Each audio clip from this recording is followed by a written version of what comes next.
Hello दोस्तों, आपका स्वागत है आरपी हिंगण क्लासेज में। आज पढ़ते हैं राजस्थान के राष्ट्रीय उद्यान। राजस्थान के 4 राष्ट्रीय उद्यान हैं। आज पढ़ते हैं रणथंभौर राष्ट्रीय उद्यान सवाई माधोपुर को। रणथंभौर राष्ट्रीय उद्यान सवाई माधोपुर के बारे में। रणथंभौर राष्ट्रीय उद्यान सवाई माधोपुर को वन्य जीव अभ्यारण्य का दर्जा मिला था 1955 में इसे वन्य जीव अभ्यारण्य घोषित किया गया। 1955 में इसे वन्य जीव अभ्यारण्य घोषित किया गया। 1955 में रणथंभौर राष्ट्रीय उद्यान को वन्य जीव अभ्यारण्य घोषित किया गया। इसके बाद राष्ट्रीय अभ्यारण्य घोषित किया गया इसे 1 नवंबर 1980 को। 1 नवंबर 1980 को इसे राष्ट्रीय अभ्यारण्य घोषित किया गया। 1 नवंबर 1980 को। 1 नवंबर 1980 को इसे राष्ट्रीय अभ्यारण्य घोषित किया गया। आपको ये डेट याद रखनी है, 1 नवंबर 1980। 1 नवंबर 1980 ये राज्य का प्रथम राष्ट्रीय अभ्यारण्य है, क्योंकि इसकी घोषणा की गई थी 1 नवंबर 1980 को। राज्य का प्रथम राष्ट्रीय अभ्यारण्य। इसके बाद आता है कि अगर बाघ परियोजना की बात की जाती है तो रणथंभौर राष्ट्रीय उद्यान को राष्ट्रीय अभ्यारण्य का दर्जा नहीं मिलने के पहले ही इसे बाघ परियोजना में शामिल कर लिया गया था। 1974-75 में बाघ परियोजना इसमें घोषित की गई। 1974-75 में, यानी उसके बाद इसे राष्ट्रीय अभ्यारण्य का दर्जा दिया गया 1 नवंबर 1980 को। तीनों चीज़ें आपको बहुत ही अच्छी तरीके से याद होनी चाहिए कि वन्य जीव अभ्यारण्य का इसे दर्जा दिया गया 1955 में, बाघ परियोजना शुरू 1974-75 में और राष्ट्रीय अभ्यारण्य घोषित किया गया 1 नवंबर 1980 को। इसके क्षेत्रफल की जब बात करते हैं तो इसका क्षेत्रफल आता है 392.03 kilometre. 392.03 kilometre square. 392.03 kilometre square. 392.03 kilometre square. 392 Ranthambore राष्ट्रीय उद्यान। 392 रणथंभौर राष्ट्रीय उद्यान 392.03 किलोमीटर स्क्वायर। इस अभ्यारण्य को, रणथंभौर राष्ट्रीय अभ्यारण्य को भारतीय बाघों का घर भी कहा जाता है। रणथंभौर राष्ट्रीय उद्यान को भारतीय बाघों का घर भी कहा जाता है। आगे पढ़ते हैं, इस अभ्यारण्य में कौन कौन से स्थान स्थित है।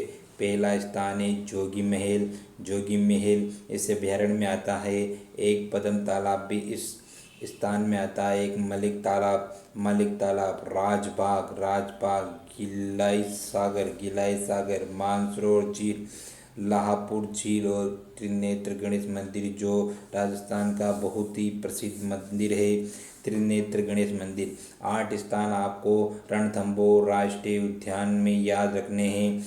जोगी महल, पद्म तालाब, मलिक तालाब, राजबाग, गिलोय सागर, मानसरोवर झील, लाहपुर झील और त्रिनेत्र गणेश मंदिर। आगे पढ़ते हैं रणथंभौर राष्ट्रीय उद्यान के बारे में कि इसमें एक मछली नामक बाघिन पाई जाती है, जिसे ब्रिटेन का लाइफ टाइम अचीवमेंट अवार्ड दिया गया है। इस अभ्यारण्य में एक बाघिन थी जिसका नाम था मछली नामक बाघिन। ब्रिटेन का लाइफ टाइम अचीवमेंट अवार्ड मिल चुका है। यहाँ पर टाइगर सफारी का आनंद उठाया जा सकता है।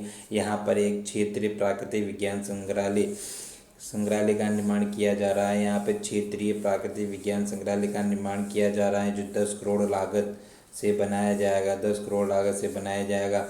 अगर सवाई मानसिंह अभ्यारण्य और कैला देवी अभ्यारण्य को भी इसके क्षेत्र में जोड़ लिया जाता है तो उसका कुल क्षेत्रफल 1334 वर्ग किलोमीटर हो जाता है। तो इस अभ्यारण्य का कुल क्षेत्रफल 1334 वर्ग किलोमीटर हो जाता है। सवाई मानसिंह अभ्यारण्य और केला देवी अभ्यारण्य को भी इसमें सम्मिलित कर लेते हैं, तो इसका कुल क्षेत्रफल 1334 वर्ग किलोमीटर हो जाता है।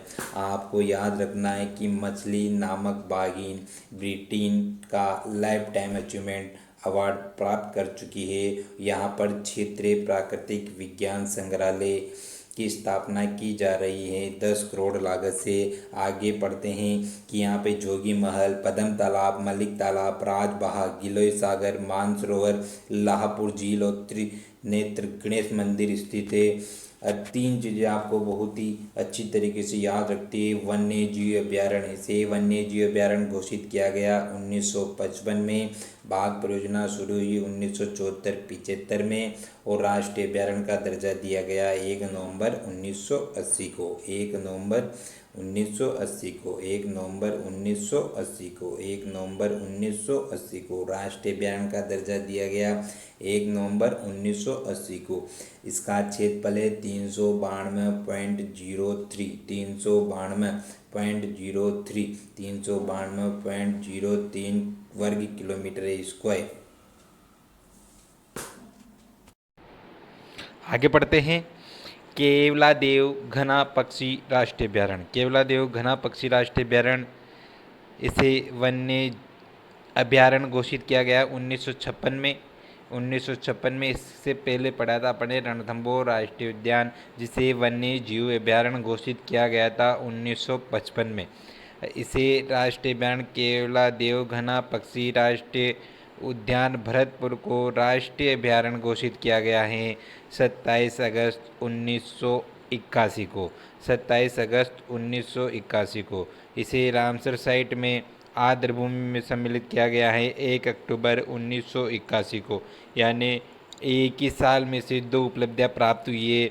राष्ट्रीय अभ्यारण्य 27 अगस्त 1981 को और रामसर साइट में 1 अक्टूबर 1981 को इसे शामिल किया गया था। यूनेस्को सूची की बात की जाए तो यूनेस्को सूची में 1985 में इसे सम्मिलित किया गया है और इसका क्षेत्रफल देखा जाए तो 28.73 किलोमीटर स्क्वायर इसका क्षेत्रफल है, जो बहुत ही कम है।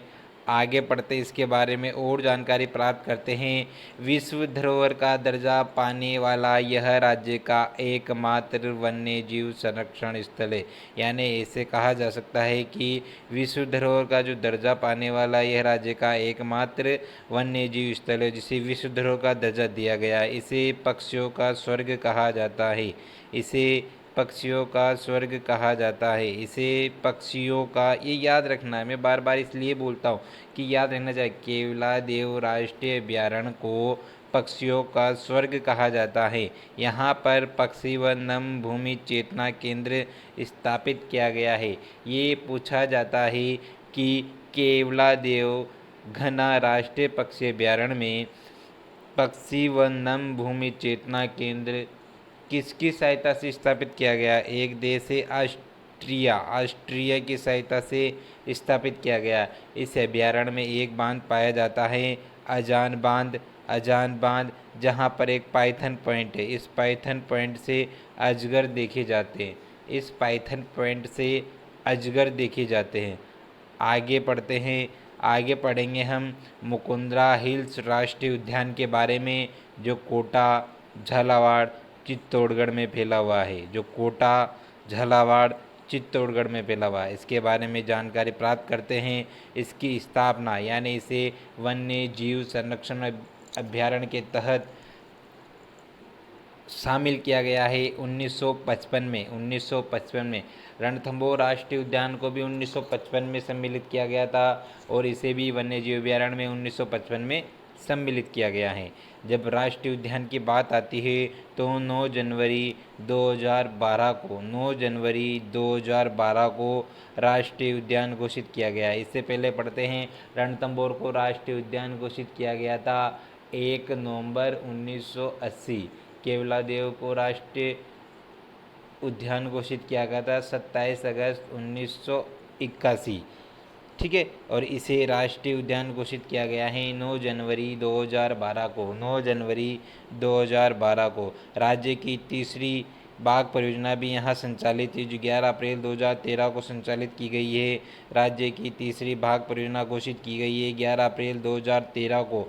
राज्य की पहली बाघ परियोजना रणथंभौर राष्ट्रीय उद्यान में संचालित की गई थी, जो 1974-75 में था। क्षेत्रफल की इसकी बात की जाती है तो 199.55 kilometre square, 55 kilometre square, 199.55 kilometre square इसका क्षेत्रफल है। इसके बारे में और जानकारी प्राप्त करते हैं कि वन्य जीवों को पास से देखने के लिए रामसागर, जामरा आदि स्थानों पर अवलोकन स्तंभ बनाए गए हैं, जिसे पुराने ज़माने में, ये रियासती ज़माने में ओदिया कहा जाता था। ओदिया कहा जाता है। पूछा जाता है ओदिया क्या है? ओदिया ऐसे स्थान है जो रामसागर और जामरा आदि स्थानों पर अवलोकन स्तंभ है। अवलोकन स्तंभ है। इस अभ्यारण्य के प्रमुख स्थान भीमचोरी, मंदिरगढ़, अबलामिणी का महल, रावटा महल, अबंडोली का शिव मंदिर बहुत ही फेमस है। भीमचोरी, मंदिरगढ़, अबलामिणी का महल, रावटा महल और बांडोली का शिव मंदिर बहुत ही प्रसिद्ध है। राजस्थान के 3 राष्ट्रीय उद्यान के बारे में इस अध्याय में पढ़ा है। केवलादेव, पहला है रणथंभौर राष्ट्रीय उद्यान, दूसरा है केवलादेव घना राष्ट्रीय पक्षी अभ्यारण्य जो भरतपुर में है, रणथंभौर वाला सवाई माधोपुर में है, और मुकुंदरा हिल्स राष्ट्रीय उद्यान कोटा, झालावाड़ और चित्तौड़गढ़ में स्थित है। आगे भी इस सीरीज़ को जारी रखेंगे। हमारा सहयोग देने के लिए धन्यवाद। राम राम साहब।